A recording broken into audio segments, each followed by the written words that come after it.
allons donc rapidement avec notre dernière partie sur la résurrection du corps terrestre de Christ. Alors, la dernière fois, sans pour autant tarder, nous avons parlé de la précision, nous avons achevé notre dialogue, notre partage ou notre entretien sur en 3 années de ministère seulement. En 3 ans de ministère seulement. Et nous avons dit qu'en 3 ans de ministère seulement, Jésus a fait ce que personne n'a eu à faire. Il a manifesté la puissance, le pouvoir, la foi. Il a combattu. Jésus n'a pas fui. Jésus a fait exactement ce que le Père lui avait recommandé de faire en 3 ans de ministère seulement. Et là, je nous ai dit que comment est-ce qu'aujourd'hui nombreux sont dans des ministères? Lorsque vous posez la question, la personne te dira que ça me fait 4 ans de ministère, tant d'années dans le ministère, mais il n'y a aucune précision quant à la façon de servir Dieu. Un ministère tout en désordre, aucun signe d'exactitude. Les gens vont à l'église, ils reviennent comme s'ils étaient en balade. Combien de temps as-tu dans le ministère alors que si Dieu s'est véritablement formé en toi, combien de personnes as-tu déjà gagné au Seigneur? Si c'est aucune personne, alors remets-toi en cause. C'est ce que nous avions dit.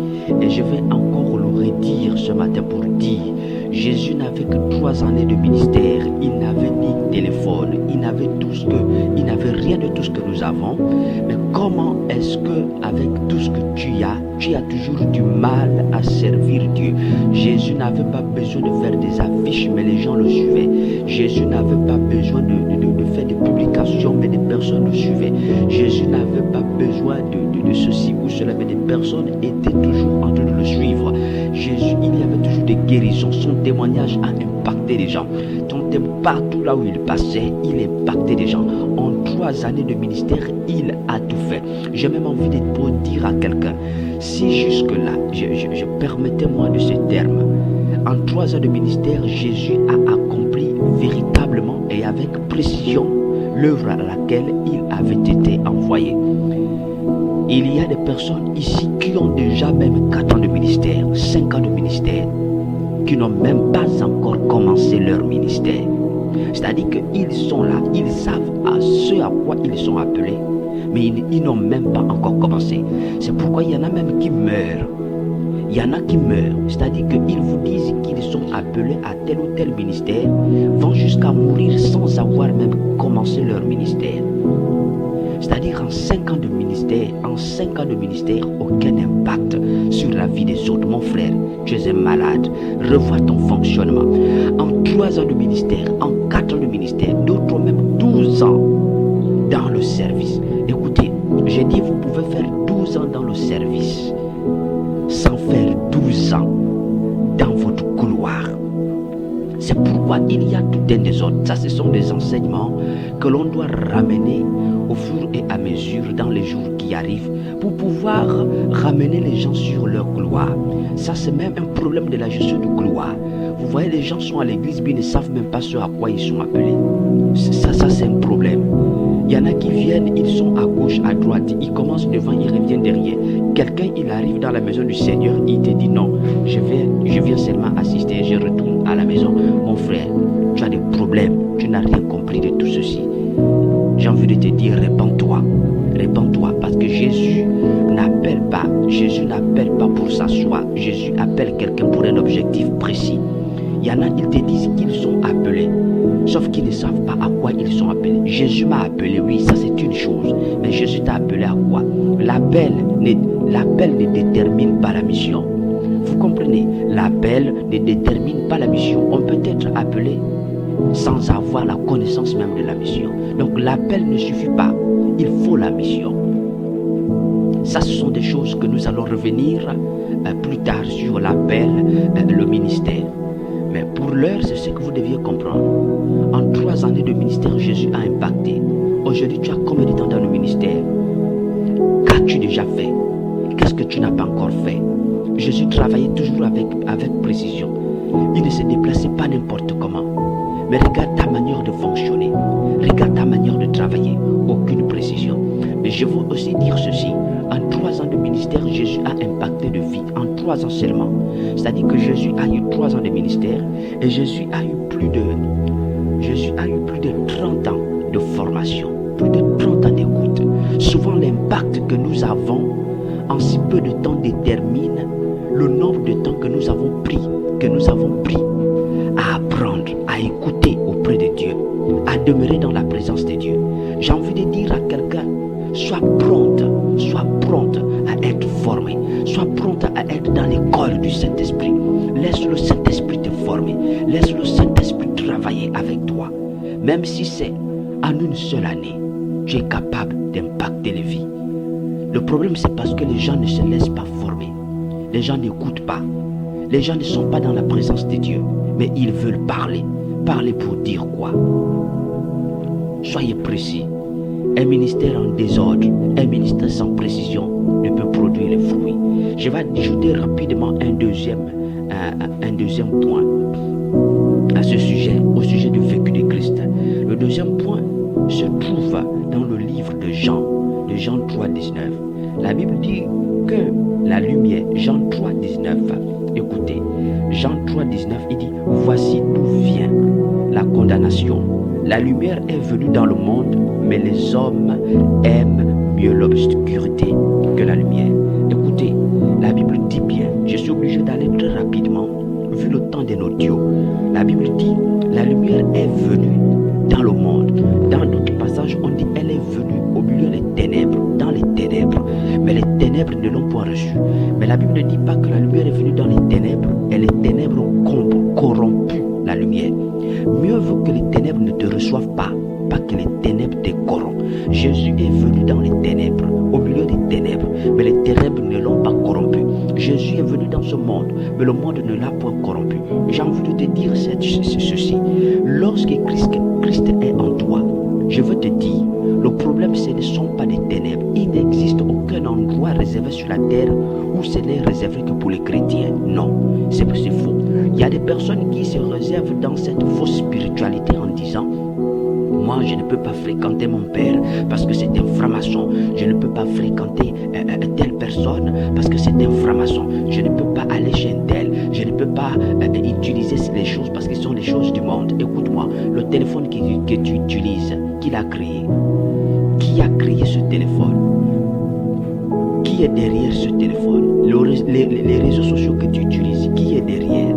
J'ai envie de te dire, ce n'est pas parce que tu viens à l'intérieur que ces choses-là vont te corrompre. Non, tu peux aller à l'intérieur sans que cela ne te corrompe. Mais tu utilises ces choses pas pour être corrompu, mais pour toi-même corrompre ces choses par la gloire de Dieu qui vit en toi. Notre objectif, ce n'est pas de fuir. Ce n'est pas de fuir le monde, mais c'est d'affronter le monde avec la lumière. Là où tu travailles, ta raison, ce n'est pas de fuir les païens, mais c'est d'affronter ces païens-là. C'est d'affronter ces personnes qui ne connaissent pas Dieu avec la lumière. C'est d'affronter. Écoute-moi, l'objectif pour nous ici, c'est de faire jaillir la lumière. Et d'ailleurs, là où la lumière brille le plus, c'est au milieu des ténèbres. Car au milieu des chrétiens, car tu as prouvé. Écoute-moi très bien. Tu as besoin de te rapprocher de cet homme qui ne connaît pas Christ pour pouvoir faire luire ta lumière. Que là où tu travailles, que les gens voient ta lumière. Même si tu marches avec tes collègues, j'ai envie de te dire, toi, corromps-les, change-les, impacte-les par la lumière. Mais toi, ne te laisse pas influencer par ce qu'ils sont. Ne fuis pas le monde. Je dis, ne fuis pas.